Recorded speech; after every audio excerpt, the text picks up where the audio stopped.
All right, so the first thing we're going to do is just kind of recap what's coming up with our calendar and take a look at Unit 4.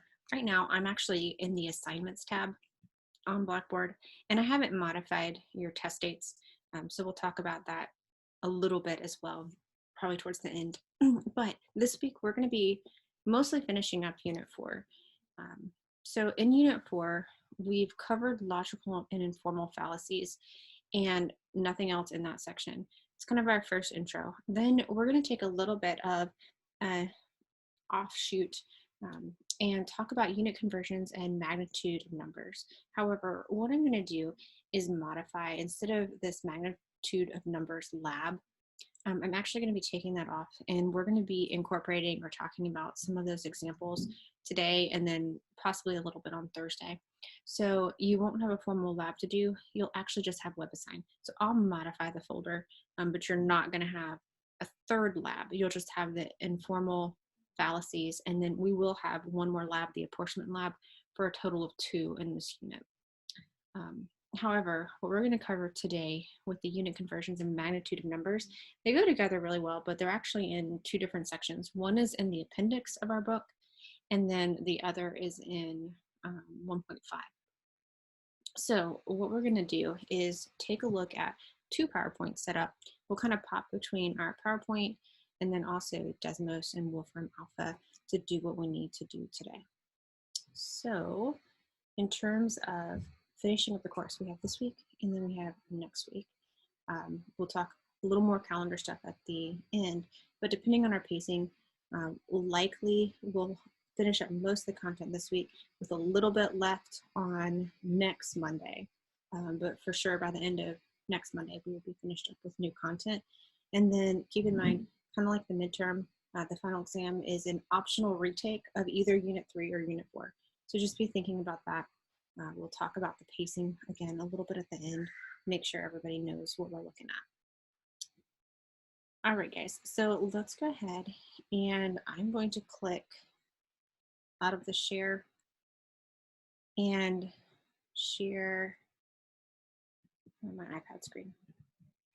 So we're going to start with the appendix information. And a lot of the appendix information, we actually either one have kind of already done a little bit of already, or it might be something that's kind of like you've been doing it for a while, like miles per gallon, like we're going to see here. So some of them we're already familiar with the unit conversions, doing 2 things. One thing we can do is find a rate. For example, if your car gets 26 miles per gallon and gasoline costs $3.17 per gallon, we can then calculate, instead of miles per gallon, calculate how much it costs to drive each mile. So it's like a dollars per mile situation. So we want to think about not only doing simple conversions, but maybe a twist on things we know how to do. So we'll talk about this one in a second, but I just want to walk us through some of the different types we're going to see. Oh, wrong one here. We're going to take a look at some news examples where we're dealing with maybe less familiar units like grams. We're going to be dealing with, this is actually a case a couple years ago in Caldwell County, and they cited the amount of the drug in grams, which 2,473 grams, although maybe accurate to how they measure meth in this case, might be hard for us to picture. So we're going to think about how to convert to more appropriate units, essentially. We're going to think about how things scale. So if we know his bond for that offense, then could we figure out a reasonable bond for another offense? In other words, we're going to incorporate proportional reasoning into this idea of scaling units and the easiest measure to understand. Okay, so we have a little bit of speed of light, kind of going from things like meters per second to miles per hour. And then we're going to look at the speed of sound one with lightning. And then we're going to look at scaling drug dosing, a similar idea, and then some soft drink example. So we may not go through all of these exactly, but we'll at least talk through kind of what's involved, talk about the more interesting ones. So let's take a look go back to the very beginning. And I want us to think about reading this and breaking it down. So we know that this 26 miles per gallon is already a rate. Okay, so focus on that per word. And then gasoline costs $3.17 per gallon. If we consider only the cost of gasoline, how much would it cost to drive each mile? So think about as much as you can then use back the word per. When you figure out that you're doing cost per mile, you really are saying, what's my dollar per mile? Okay. So even if you could do this without writing up an equation, I'd like to encourage you guys to think about unit analysis, to try to set it up. It's almost like a chemistry conversion problem when we think about it like that. If you know you want dollars per mile and you have miles per gallon and dollars per gallon, think about, you could start with just unit-wise, dollars per gallon. And we're going to multiply by gallons over miles if we want to get this guy. So although that might not tell us how to multiply and divide these numbers, it tells us where our units go and we can fill in the rest. So hold on to that idea. And I'm actually going to go up here, do a little erasing and work it out. So here's what I would do. Think about your units as over 1 unless otherwise stated. So when I think about dollars per gallon, this is going to be $3.17 over 1 gallon. And even if we could do this one by hand or without writing this down, knowing which way to divide, sometimes when we're doing these unit conversions, it's less obvious. It's always a nice tool to have in our toolbox. So dollars per gallon. And then our other one, they gave us miles per gallon. So we're going to multiply by gallons over miles. So this dude, let's put this in a different color, $3.17 per gallon. Think about that as for 1 gallon. So if I want gallons per mile, I'm going to do 1 gallon. So come over here for $3.17. Hold on.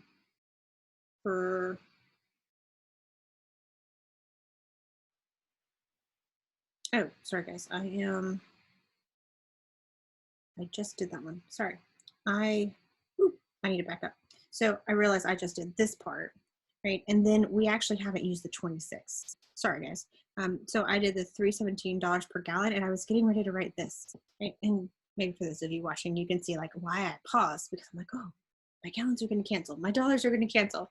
I am nowhere, right? All my units cancel and I don't get anything out. I was just taking that conversion and flipping it and not getting anywhere. Perils of writing and talking at the same time. So on this one, we did our dollars per gallon, and then we need our gallons per mile. That's actually the other number. So here, this is 26 gallons per mile for 1 mile.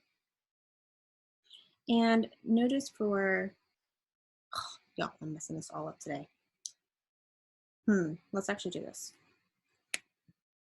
I'm going to make it stop recording, Daniel, because I've done a terrible job on this one.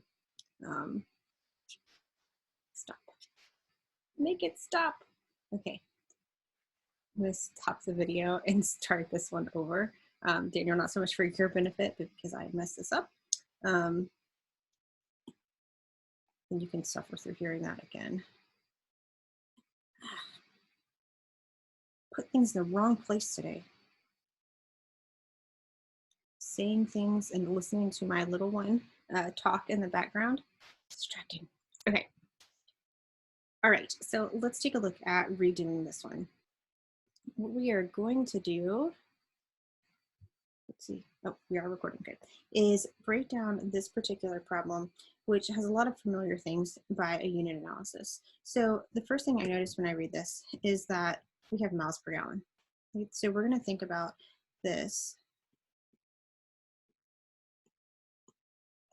Miles per gallon, we can also think about it, I'll be going ahead and doing this step now, as 26 miles per 1 gallon. And then our second rate, the 3.17 per gallon, this is going to be dollars per gallon. And we can think about it dollars per 1 gallon. So if we consider only the cost of gasoline, how much does it cost to drive each mile? When we see the cost to drive each mile, we're thinking about dollars per mile. In other words, is it going to cost me 75 cents or half a dollar per mile? We might think about 0.75 or 0.5 or 1.5 and just convert to our dollars and cents. So when I see this cost per mile, we need to think about the two rates we have. Neither of them are yet cost per mile. We have cost per gallon and miles per gallon. So if we think about our units and the rates that we have, you want to think about kind of these two things and focus on, for right now, analyzing just the units. So dollars per gallon. So notice if we think about almost like a chemistry conversion, we can not only cancel common factors, but cancel common units. So notice right now, if I have per gallon and a per gallon, as written, that's not going to help us do any sort of cancellation. So what we're going to have to think about is if we want dollars per mile, what we really want to start with is dollars per gallon and convert that gallons to miles. So to convert that gallons to miles, we're going to have gallons on top and miles on bottom. This is going to give us out dollars per mile. So we're going to take what we have up here and think about plugging in the numbers we know. Hopefully, you guys, this was my second attempt starting if you're watching later, to get things in the right place. So if we're looking at our dollars per gallon, this is $3.17 per 1 gallon. And then we're going to multiply by gallons per mile. So fill in your units. And I like to do that first so that I can see my gallons cancel. Otherwise, I get turned around. And then I'm going to look at, that looks like minutes, look like miles there. And then I'm going to take a look at my 26. So that's telling me 26 miles in 1 gallon. And then I can go ahead and divide there. So if we divide, we get 0.12. So we can really talk about this as 12 cents per mile. Now, maybe I should write that a little bit better. But it shouldn't cost us very much to go 1 mile in this particular case. Okay, so let's take a look at another example. So going on to this one, we're going to take a look at the meth example, and this actually, it's dated August 16th, but this was from a few years ago.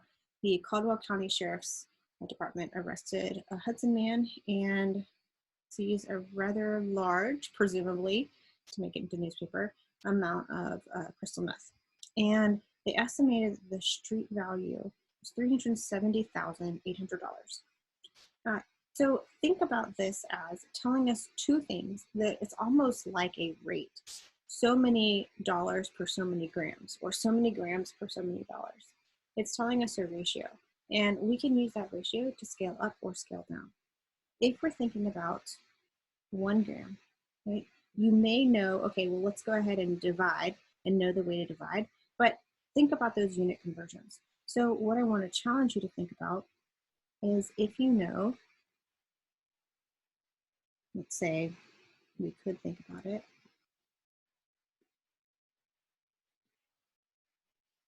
It's 370,000 divided by 800. This many grams. If you simply focus on the units in this case, the units in this case are dollars per gram. So we're going to do 1 gram and then we're going to convert to 1 pound. So if you just go ahead and simplify your numbers, you're going to have how many dollars per gram or per 1 gram. So going ahead and doing it that way first, we'll get our number from Desmos, is going to tell us that when I just divide those two, when I'm doing it in the proper order, that's all I have to do in this case. It's converting it to my correct units. And I've got, let's see, $149.94. Okay, so dropping that into Desmos or a calculator. Right over here. Okay, so then if we want to think about this is 1 gram, then if we want to know a pound, the street value of a pound, we need to know a couple things. So more than just the figuring out this problem, I want you guys to be thinking about unit conversions. So for unit conversions, I don't expect you to memorize how to convert. In other words, for some of these, we already know, for example, maybe inches and centimeters, but things like grams to pounds, I wouldn't expect you to know. For things like that, I would expect you to go to Wolfram Alpha. So I'm going to pop us over there. You're allowed to use Wolfram Alpha on your next test. And the book actually shows you how to do some of this with conversion tables and gives you the conversions in the appendix, which is not the way I recommend doing it. I recommend just going either for Google or Wolfram Alpha. Google in general is not allowed on the tests because it opens up so many websites. But if you go to Wolfram Alpha and you want to know how many grams, it knows what we're thinking. Oops, in a pound.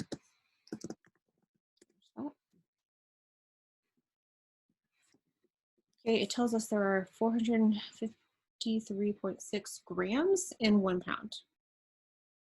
Okay, now, what if you're looking at another source? I think one of my other sources here had 453.592. Okay, so keep in mind if you're using the appendix in the back of the book versus using Wolfram Alpha, you're going to see a little bit of variation. If you're running into something where your answer is close, but it's not counting it right on WebAssign, just let me know.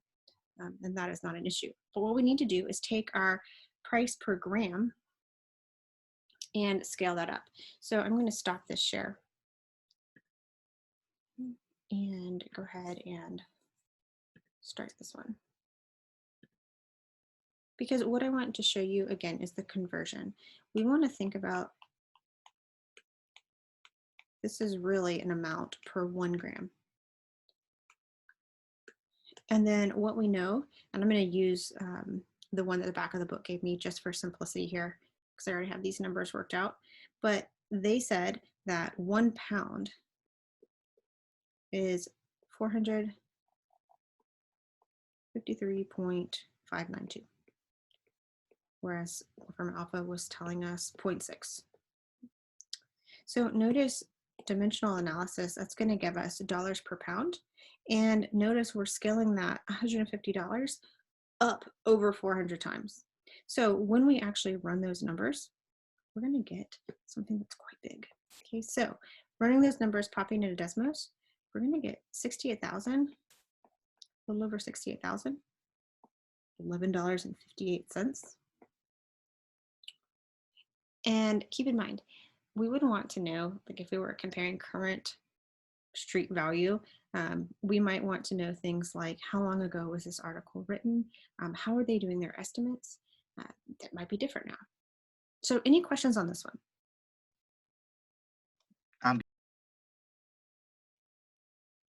Was that a no? No, I'm good. All right, so let's take a look at another one. So I think I just put an extra slide on here thinking we might need more room. We already did this 1 pound. And let's take a look at the bond. So for this particular case, the bond was set at $1 million. Keep in mind, they don't usually do things like 850,000 and $120, right? They usually make those kind of distinguishable amounts that are either really big or scaled appropriate to the crime. So assuming the bond is proportional to the crime, meaning that if it scales, in other words, if we can think about a bond per gram, in other words, $1 per gram, we know in this case how many grams, and then we know his bond. Can we scale that up to how much bond should we set for a single gram of meth? Okay, so being caught with a single gram of meth would result in a bond of what amount? I want you to think for a minute. We mentioned this a second ago, but your assumptions. You're actually making a really big assumption that the bond is proportional to the crime, and not even proportional to the crime, but proportional to the drug amount. So is this always the case? Be interesting to maybe look at some records. For example, I bet this isn't the only meth case in Caldwell County in the past few years. If we looked at another case of a bond and an amount, could we see if they had kind of scaled it up? In other words, if he had had half as much meth, should his bond have been at $500,000? Okay, in our legal system, maybe it's not the case that these are always scaled up or scaled down proportionally. So we're making a pretty big assumption to start with, but let's go ahead and put it together and see what we would have. So in this case, we can think about it like $1 million is equivalent to, in his case, 2,473 grams.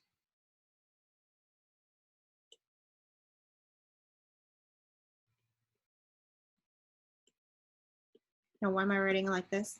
Well, I'm going ahead and putting in a conversion factor so I can think about converting to per 1 gram. Now, what if we wrote it the other way? That's okay. You can always flip your conversion factor once you see where you're going. So what we want to know is, what is the amount per 1 gram? Now, in this particular case, if it were me, I would go ahead and just do my division. In other words, if I divide my 1 million by how many grams, that's going to tell me the dollars per gram. Another thing that you can do when you see the proportional is, sometimes this clicks better for me in some cases, is to go ahead and set it up like a conversion factor, but then think about it as an equation. A million is to 2,473, as X amount is going to be to 1 gram. So these should be proportional, meaning we should now be able to cross multiply and solve. Okay, so if we cross multiply and solve, then we can think about going ahead and taking our 1 million, dividing by our 2,473, drop that into decimals, rounding to 2 decimal places if needed, since we're thinking about that X as dollars. It's going to give us $404.37. So a lot of times in this particular section, there's a lot of different ways we could solve a problem. You could think about a unit conversion, proportionality, a simple equation. Don't make it harder than it is. As long as you can get there with one of these, we are good to go. All right, so I think that's it for this one. And let's kind of run back to those assumptions. In other words, if we found a record where someone was caught with just 1 gram, would we see a charge, and would the bond be at $400 approximately? Maybe we'll investigate, round back to that. So from these we mentioned, we're going to talk through and not necessarily work them out. I picked this one because I wanted you to see one that I thought was particularly well suited for direct application with Wolfram Alpha. So if they tell you in this case, the speed of light is 300 million meters per second. Already my brain is going, okay, 300 million, that's hard for me to picture. But meters per second is less familiar because this is metric. That's a whole lot of meters each second. My brain has a hard time thinking about how fast that is. Well, the speed of light, so I can't even picture anything that fast. But if we wanted to convert to miles per hour, then we could do this through a series of conversion factors, converting our meters to inches by centimeters, like converting meters to centimeters, centimeters to inches, inches to miles, and then converting our time instead of per second, convert that over to per hour. So if you do this entirely by hand, a lot of work.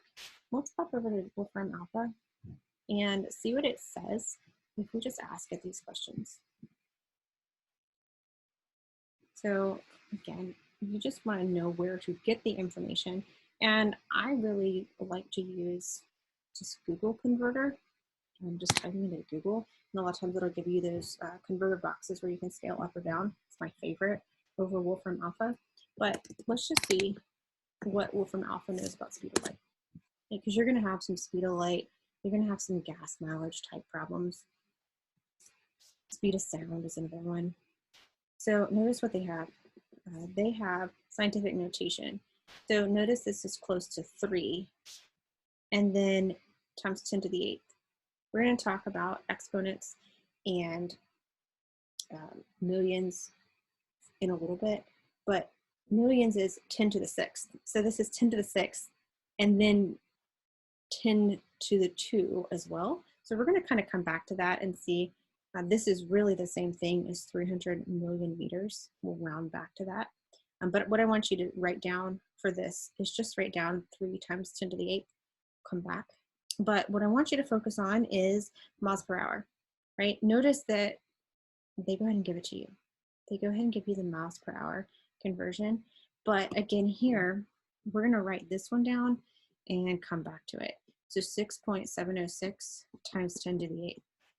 Right, now, if this one, I'm going to round to 3 times 10 to the 8th meters per second, is supposed to be equivalent to 6.7. Let's just round. We'll round loosely. 6.7 times 10 to the 8th. And then we are miles per hour. What is that, right? How fast is that? We can picture 60 miles an hour. We already know that 10 to the 8th means move this 8 times, right? So 4, 5, 6, 7, 8, meaning we're gonna have our 7, that's 1, and then 7 zeros.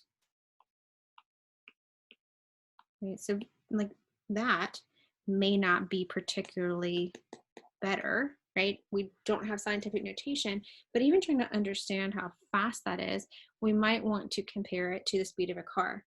For example, if a car goes 60 miles an hour down the highway, how many times faster is this than our car?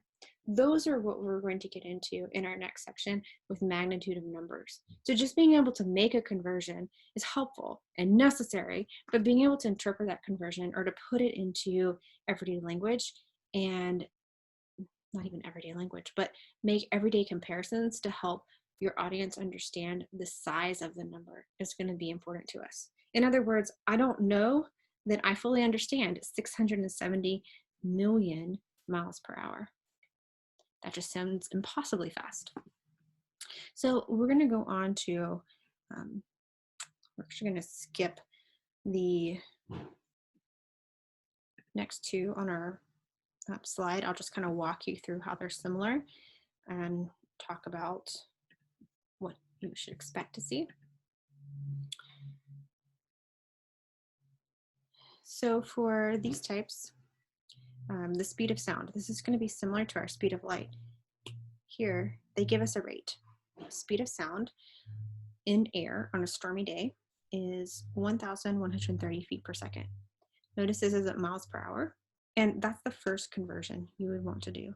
So I would start by saying, instead of maybe speed of sound, because speed of sound can vary based on weather conditions. For example, we all understand that if you're trying to make sound go through a wall, that's different than just a vacuum or air. So I might start by converting this one and ask how many miles per hour is 1,130 feet per second. Make Wolfram Alpha give you that out. Okay, so try that. And then if we can figure out miles per hour, if we are able to count the seconds between seeing the lightning and hearing the thunder. I remember doing that in elementary school. And then based on how many seconds, can we figure out how far away it is? So keep in mind that this is going to give you miles per hour, and then this is seconds. So think about, in this particular situation, what you would do. 8 seconds is not close to an hour, right? So in other words, it's going to take a lot of 8-second increments to get to that hour, meaning you're probably not going to be close to your mile per hour rate that you just did. But you could also think about, if you do this, you're going to have to convert seconds to hours. You could also think about how many feet per second, and you have 8 seconds, right? So you could also think about scaling up this number. This is going to be so many feet. And then you could think about, if that's a large number of feet, let's go ahead and run it together, how we would convert that to miles. So let's pop that into Desmos real quick. Okay, in other words, ignoring that middle part. You don't want to just necessarily do conversions and automatically progress one to the other. Think about the units you have and what makes sense. So in this case, if I have 8 seconds and 1,030 feet per second, it's always better to start with the original information rather than working off something that's rounded. So if you did a conversion and then had to round, you can get into some round off error, which can again mess you up in WebAssign a little bit. So 9,040 feet. So then 9,040 feet, I might want to convert that to miles. Okay, so I might ask Wolfram Alpha, right, if we don't remember, feet in a mile. It's going to tell us 5,270. Oh no. Oh, it's 1,760 for yards and 5,280 for feet. So, whoops. So again, here you're converting, and then you could convert this back and think, okay, if it's this many feet, then I could divide by 5,280 and get 2 miles. Okay, then ask yourself if it's reasonable. We kind of did this without any sort of unit conversions on Desmos because Desmos doesn't handle that well, but a little under 2 miles seems reasonable for the span of a couple seconds. If it had been something like 1,000 miles, or if I had gotten that 8,000 in some or 9,000 in some, that wouldn't seem reasonable. We know that if we hear thunder, it's not coming from a lightning strike halfway across the country. We know it's a couple miles away. All right, so let's go ahead and stop that share. And what I want to do is take a look at our next one, which we'll kind of skim over, and then one more.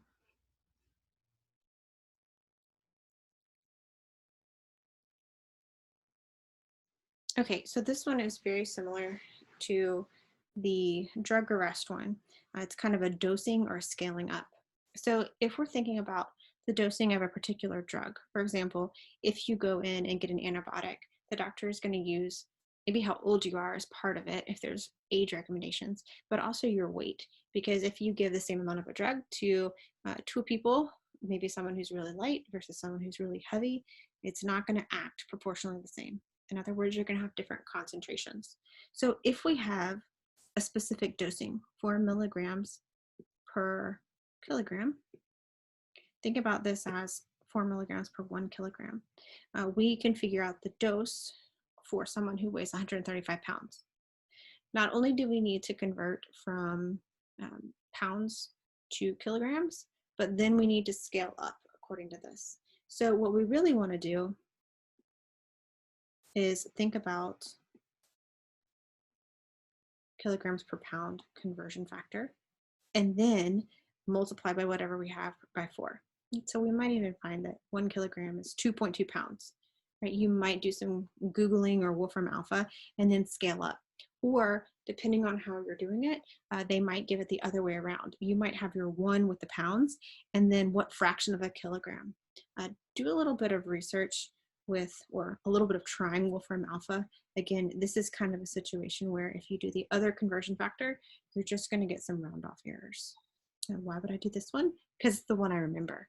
But keep in mind, you guys just saw me mess up the 5,280, thinking about the yards too quickly and putting that 7 in there. So just double check these. Let's take a look at the last one we're going to look at together. So this one's kind of interesting because when you buy soft drinks, soda is interesting in how they sell it. You often get 6-pack cans And usually the cans are 12 ounces. Sometimes you see the little mini 8 ounces. So that is English measurements. And then if you have bottles, 2-liter or sometimes 1-liter bottles. So if we're thinking about ounces, ounces and liters, two different systems. So we can convert, and in fact, they tell you the conversion they would like, 33.8 fluid ounces in a liter. So when we think about which is greater, we need to convert all to one thing. In other words, we need to convert everything to ounces or everything to liters. So I want you to think for a minute, and if you're live, Daniel can go ahead and drop in. I don't think we've had anyone else join us. Drop in whether you would go taking the 6-pack to liters and then the 2 liters, or you would take total ounces. In other words, liters or ounces for these.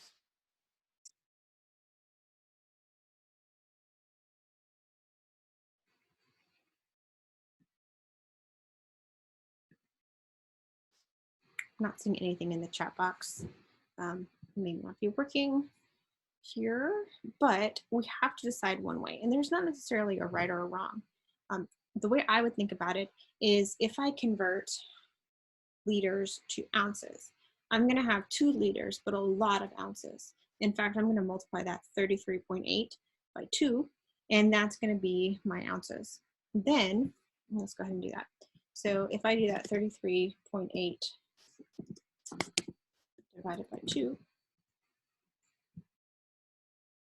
so let's see, 6-pack to ounces. So here, that's going to give me 67.6 ounces. And then if I'm thinking about this 6-pack, 6-pack of 12 ounces, so that's 6 times 12 would be 72 ounces. So we either need to convert both to ounces or both to liters. And in this case, the 6-pack has a little bit more. Okay. Now you could probably even Google that question, but they're wanting to see some sort of calculation between that. Now, let's go ahead and think through introducing price. So if we know they're similar, think about that next time you go to the grocery store, or not go to the grocery store these days very often, but next time you're looking at price comparison. If you are getting close to the same amount, we would hope that a 6-pack of soda is close to a 2-liter price. We know that's not always the case. People might prefer to buy the 6-pack for sharing among friends differently than they would a 2-liter. Okay, so notice in this case, we're doing a 2-liter bottle for $1.15 and a 6-pack of 12-ounce cans for $1.20. Which is the better value based on price per ounce? Focus on this price per ounce, because what they're trying to ask you is dollars per ounces. They're telling you the way they want you to do that conversion. Now, in this particular case, you've got to do a conversion for both. See, I think I left us some space here. Let me get those numbers in front of me. So in this case, let's do the 6-pack first. So the 6-pack is going to be 67.6 ounces. And let's go ahead and drop down that number. So, sorry guys, my paper in front of me is a little different than this one. $1.20.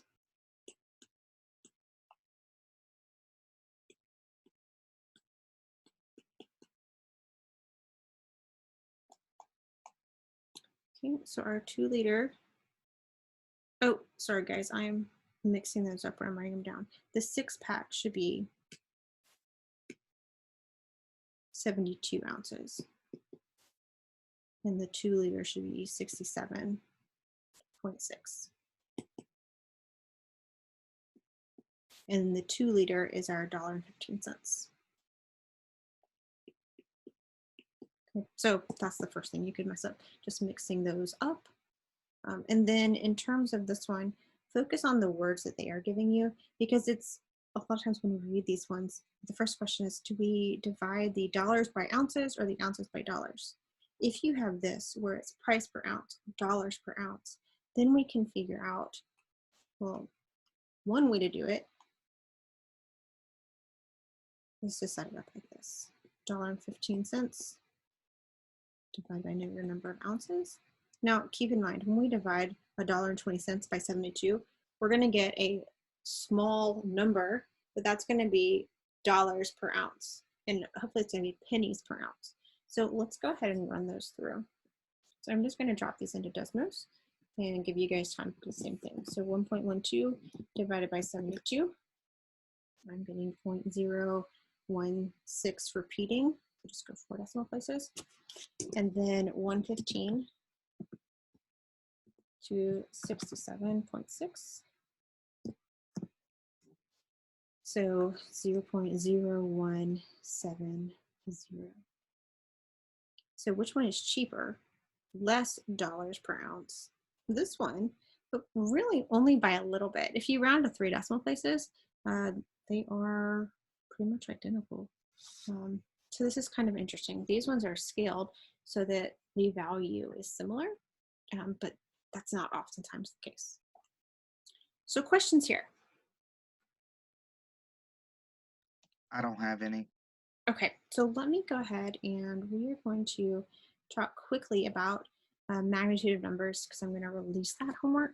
But some of these we're going to talk through today and not run all the numbers. Okay, let's see. See if this one will open for us. So let's take what we've learned with scaling things. And if we understand how to do conversions, we can then start doing sequences of conversions. So let's take a look at this trillion pennies. If I said, you have a trillion pennies, don't worry about this part yet. But if I just said you had a trillion pennies, well, we all know a trillion is a lot, right? It's a lot of pennies. But what would that look like? If I handed you a trillion pennies, I could ask you things like, how much space would that take up? In this case, we're going to look at how much time would it take to roll all those pennies. So I could go a variety of different directions.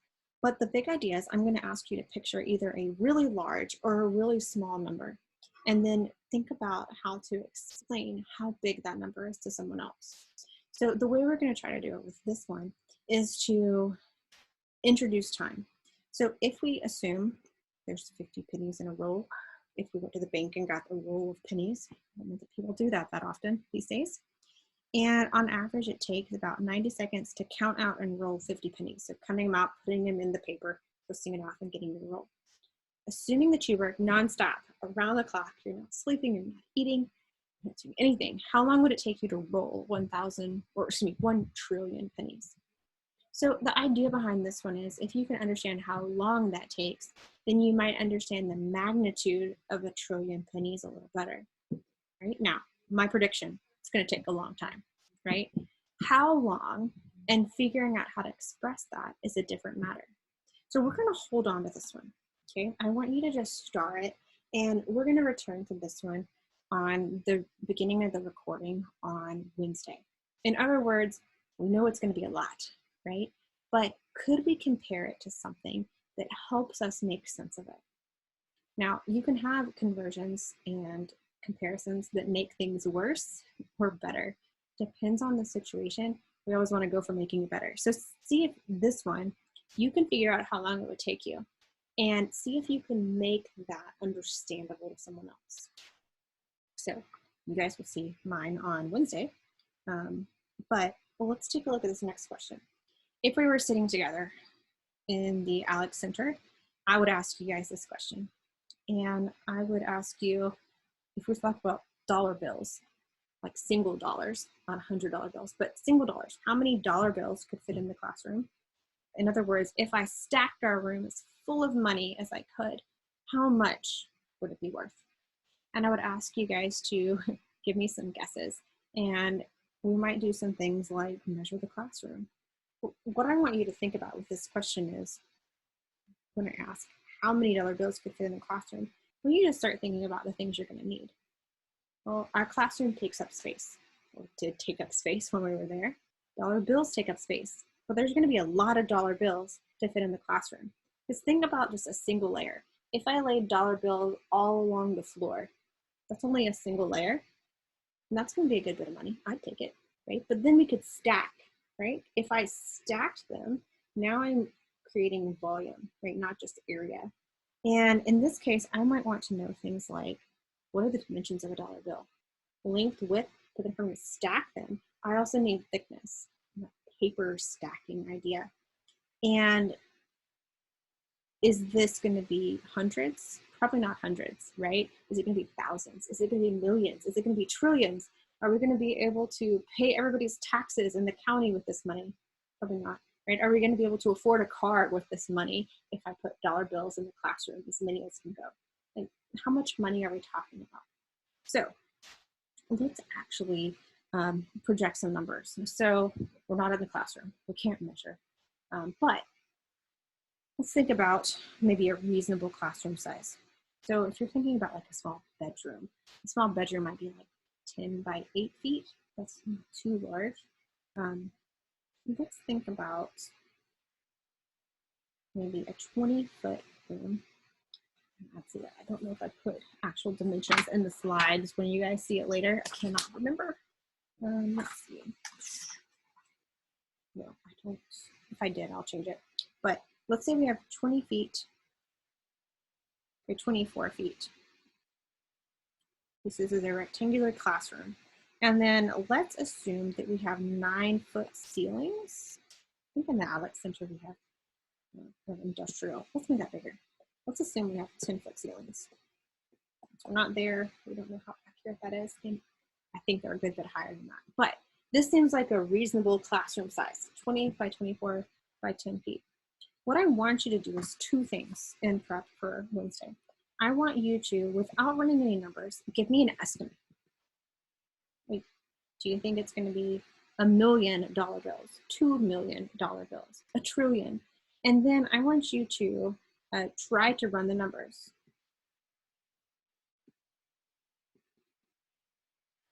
We're going to see how we do.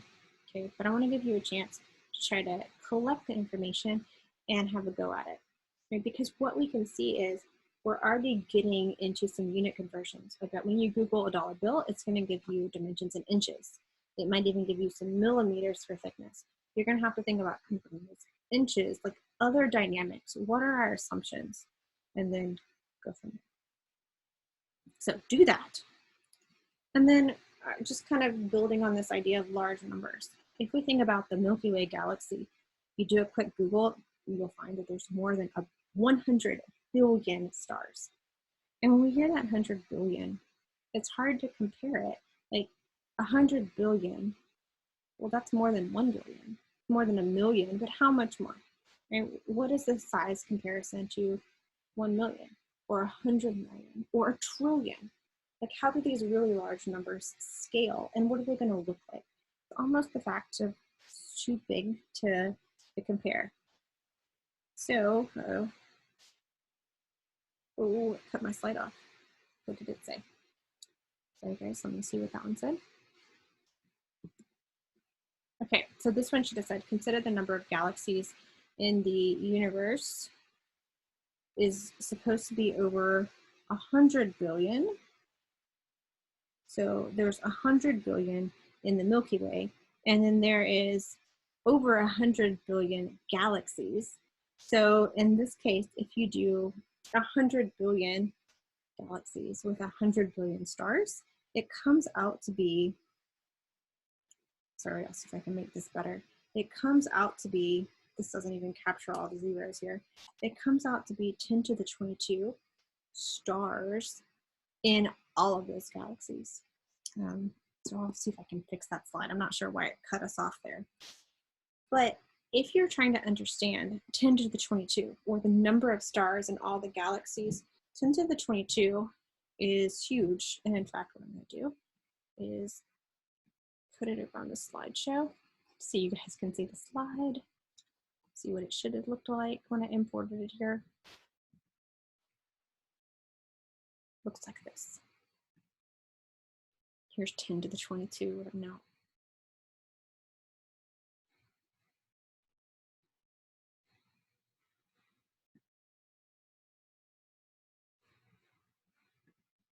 So hopefully you'll be able to see this.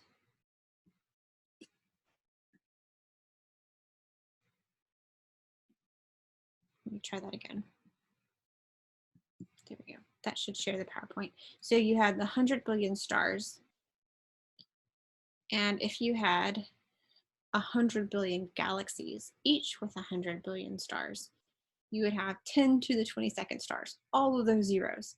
So picturing and trying to describe how many that is, you could pronounce it.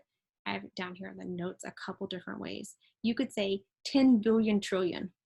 It's another way to say 10 to the 22nd. 10 million quadrillion.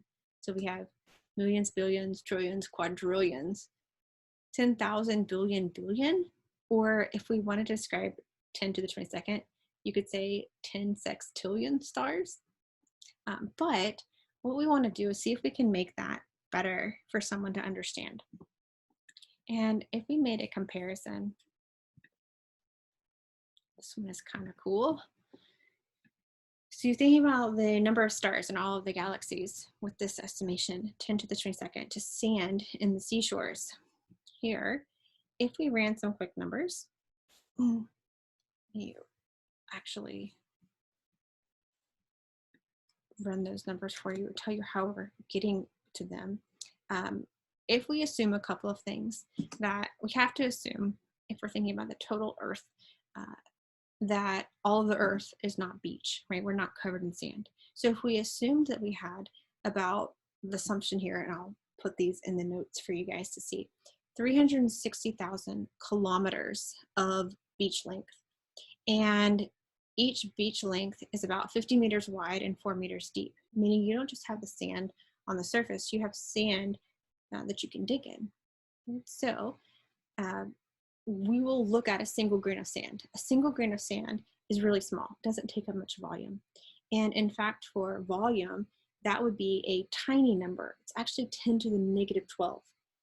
But if we take a look at one single sand grain and we look at the total volume, it's estimated that when we compare those, the number of grains of sand on all of the beaches in all the world is equal to about 10 to the 22nd as well.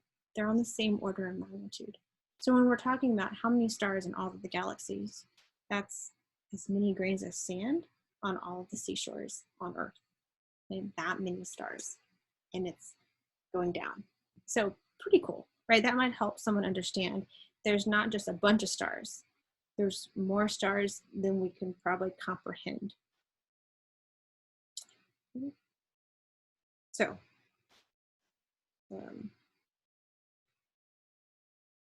this is kind of another way to say it. Our sun in comparison to the universe, one star in comparison to all of those, is like a single grain of sand in comparison to all the sand on all the beaches. So a couple other ways to think about things. Now we're not going to run all of these numbers, but if I tell you something like a million, can you picture a million seconds? Well, it might help someone to figure out that that's really 11 and a half days, right? That might help you understand a million. How about a billion? A billion is going to be about 32 years. In other words, I'm over 32, but that means I've been over, a little over 32 last year. Then I've lived over a billion seconds, right? But someone who's only lived a million seconds, well, they're not even a month old. So we start to see this separation between millions and billions, right? And then when we talk about quadrillions and 10 to the 22nd, we want to be able to picture these numbers. So getting closer to the end here, and I want us to think about all these things that we've talked about and think about scaling. So on here, if we think about on this number line, 0 and a billion. If I ask you to mark off where 1,000 falls, where would you put it? In other words, is it over to the right? Is it in the middle? Is it to the left? I know where you would put it. So I want you to visualize that. And then I want you to look closely at the picture. You may be able to tell that 0 is actually in black and there's a black tick mark under that red. Because when we compare 1,000 to 1 billion, well, 1,000 is practically right at zero. I mean, you're not zero, but you are so close that it doesn't look like you've made any progress. For example, if I wanted to be a billionaire and I only have $1,000 in my account, yeah, I'm on my way, but it's practically like having nothing. Then, if I look at the second one and I want to mark off 1,000,000, where I'm still going from 0 to 1,000,000,000, well, if you look at that red mark is saying, well, you're still right there. We're going to see in a second that 1,000,000,000 is really 1,000 millions. But if you made 1,000 tick marks on that part, 1,000,000 is really just at the start. So if I wanted to be a millionaire, or excuse me, a billionaire, if I wanted to be a billionaire and I have $1,000,000 in my bank account, that's saying I'm only getting started, right? I'm just barely making any progress because I need 1,000 of those millions to be a billionaire. 1,000,000 is a drop in the bucket for me. So when we're thinking about scaling, the idea of million to billion sometimes is fuzzy. It's fuzzy for me, right? Because I don't have $1,000,000. I don't have $1,000,000,000. It's hard to think about those. Here's another example.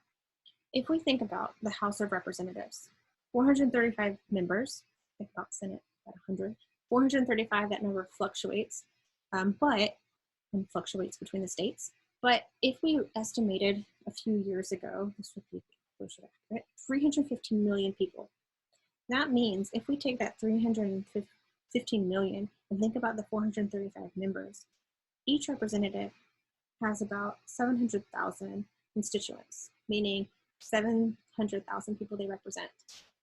Now, each representative, if we think about how many hours they work in their 2-year term, we've estimated this at 4,000.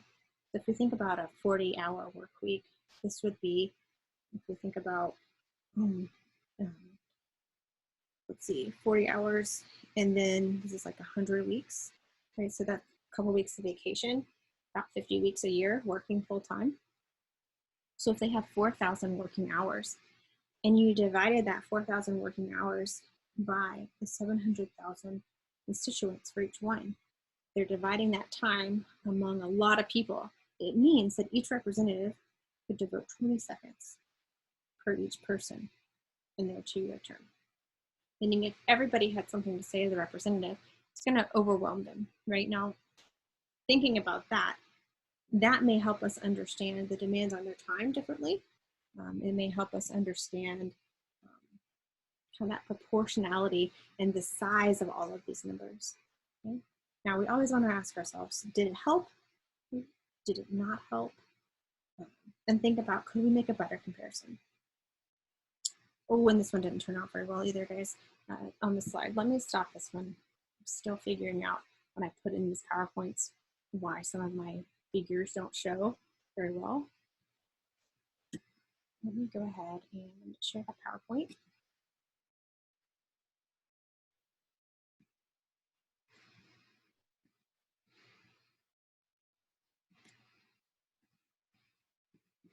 I will link both PowerPoints for you guys, like both the first part and then this one. The one we're looking at, you guys will be able to see in the notes here, you'll see some calculations on how we got these numbers, like going out and doing these divisions to verify the numbers we're seeing here. But what we want to look at in this case is our powers of 10. I expect you to know if I say 1,000, million, billion, or trillion, or if you read those in your WebAssign, to be able to represent those in scientific notation. So 1,000 is 10 to the third, a 1 followed by 3 zeros moved out. A million, 10 to the 6th, and then a trillion is 10 to the 12th. And then going backwards, we won't have as many negative powers, but 10 to the negative 2 is 100th. Be careful with those pronunciations. 1 billionth, 10 to the negative 9, and so on. And so we want to be able to kind of be fluid with our scientific notation and get comfortable with it. So I'm going to leave a few of these examples off that I had not put in my slides. but you're going to have some comparisons with negative numbers. So the last one we're going to look at here together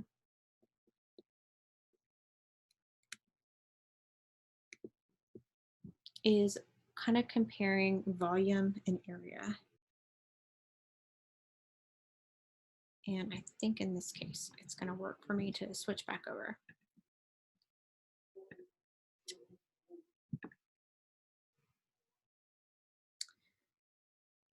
All right. Oh, it's not great, but it has the example pretty well. So in this case, if we were in class together, I'd pull up like Lowe's or Home Depot and show you guys some pricing. So for example, let's say we want to replace carpets in a house. Well, carpet can be priced in square feet and square yards. And it can be tricky because one store might do one thing or one manufacturer might do one thing, one manufacturer do another thing. And we want to make sure we can convert. In other words, if they give us price per square foot, price per square yard, can we tell which is a better deal? And this is something that a lot of people get wrong on first glance. And this picture tries to explain it to us. You can ignore these words. But if you have a square yard is really 1 foot by, or excuse me, a square yard is really 3 feet by 3 feet. In other words, 3 feet in 1 yard. So 1 yard by 1 yard is 3 feet by 3 feet. There's really 9 square feet in 1 square yard. And then we're not going to do a volume example, but if you're thinking about cubic feet versus cubic yards, a cubic foot is a foot by a foot by a foot. A cubic yard, 1 yard by a yard by a yard, you've got 3 by 3 by 3. In other words, 27 cubic feet in a cubic yard. So anytime you're taking and scaling up, where you are comparing 2 units of measures and then you're going to areas or volumes, things get transformed really quickly in terms of those multiplications. So let's take a look at a specific example. I will fix that text for the PowerPoint too. So suppose you want to redo your living room floor. Hardwood costs $10.40 per square foot. There might be some pricey flooring there. We might want to see if we can get a better bargain. And the carpet you like is $28 per square yard. And sometimes, depending on where you're seeing this, sometimes they suppress the square yard and they might say per yard because they're assuming that you understand it's square units. Investigate if you don't understand. So in this case, it looks like we need to be careful, square yard per square feet. Because if you weren't looking at your units, you would say, oh yeah, hardwood's cheaper, go for it. But bullet point number 1, you need to decide whether you should be looking at hardwood or carpet. Okay, so hardwood is about $10 per square foot. And then we could either scale up. We could figure out how much it costs per a square yard of hardwood, or we could scale down. We could go from square yards of carpet, square feet of carpet. So let's go this direction. If you know that your cost of hardwood is $10 per square foot, and there are 9 square feet in 1 square yard, this means 1 square yard, according to this, is going to be $90. Look at 9 square feet at $10 per square foot. So now when you compare that,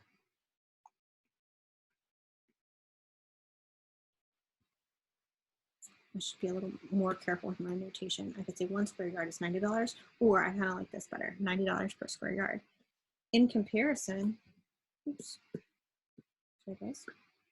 In comparison, this is over 3 times, or roughly 3 times the price of my carpet. Okay, so if you wanted to make an argument, right, if you had more than just your living room, you're looking at a significant price difference. Now, what do some people do? They say, oh, okay, they're about the same because 3 feet make a yard. And they might look at these two and say, this one's about 3 times the other. Oh, they're about the same. And what they're ignoring is not that you scale the prices by 3. You need to scale the prices by 9 because of that square. So that can be an added dimension that you're going to have to watch out for in this case. So questions here. I don't have any. Okay, so let's talk about what you need to do. I am going to get these slides posted and get them edited to make sure that they are good to go for you guys. And what I'm going to do is go ahead and leave you with one other question that I want us to look at on Thursday. So the last one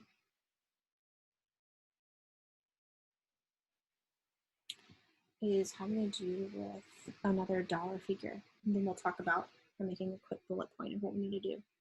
So this one is similar to the arrest situation, but we're dealing with Jim Irsay. I'm probably saying his name wrong, but in 2014, the Colts owner was stopped by the police, and he was found to have a prescription of painkillers, $29,000 in cash.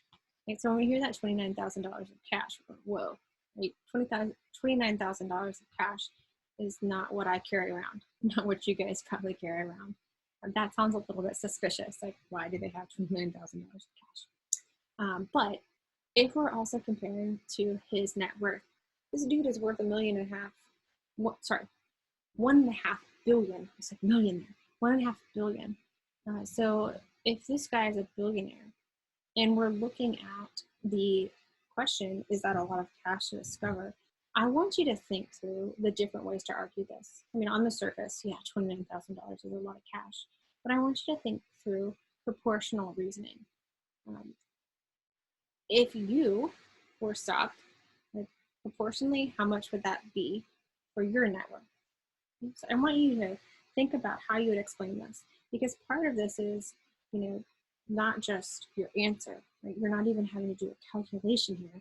You're wanting to kind of put these things together to understand, well, this amount to $1.5 billion, what is this to a average person? But what is this to a median income individual? We could look up median incomes for our county for North Carolina, or net worth for North Carolina. No, we're close to $1.5 billion. It's probably under 100,000. I haven't looked at those numbers in a few years, but I want you to think about this question. In addition, I'm also going to have you guys think about the dollars in a room.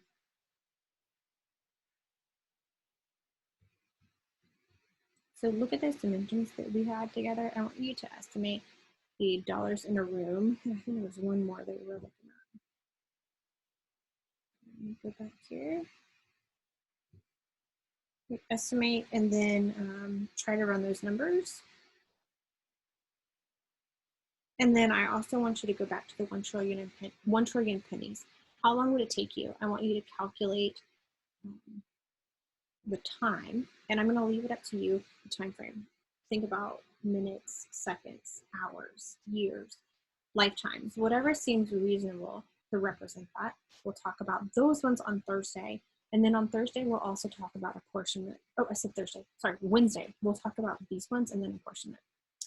What I will likely do is go ahead and write up a little bit about these ones so you guys see the work. And on Wednesday, we will Zoom at 1 p.m. instead of noon. And I will go ahead and send out some videos going over these, and then also introducing you guys to a portion.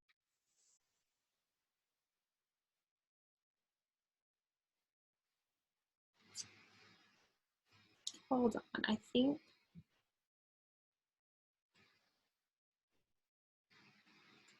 Daniel, are you still there? Yes. I'm not sure why my screen closed down, and then I'm not sure what it did. Sorry about that. I thought that I lost you, and then I heard it beep back in. Okay, so those of you who are listening later will ignore that part. I thought it was gone there. So on Wednesday, I will send you guys out the solutions to these, and then talk a little bit about apportionment. I have a couple of videos that are done by other people as well, talking about some background and some historical stuff that's kind of interesting. And then we will have one more lab. So you guys should work on these ones, kind of get some numbers together for these few examples that we're leaving here. And then go ahead and I'll release these in a few minutes. You'll have a web assign for unit conversions. It's actually Appendix A homework is what you'll see. And then you'll see a 1.5. I should have those up by 2 o'clock for you guys to start working on. I just have a little bit of edits to those so that you guys aren't working a billion problems. And then if you have not yet submitted the logic lab, make sure you take a look at that. Your logic lab and then the apportionment lab, which we'll get on Wednesday, are going to be your only 2 labs. So questions here? Okay, so we'll talk a little bit more rather than putting it on here. I'm getting a message that my internet connection is unstable, so it may not record all of this or get good audio for all of this. We'll talk a little bit more about timeline on Wednesday. I'll go ahead and type up the dates and put it in the email so you guys can all see that rather than trying to get it here. All right, so any questions before we go? Okay, if not, I'll go ahead and stop our recording.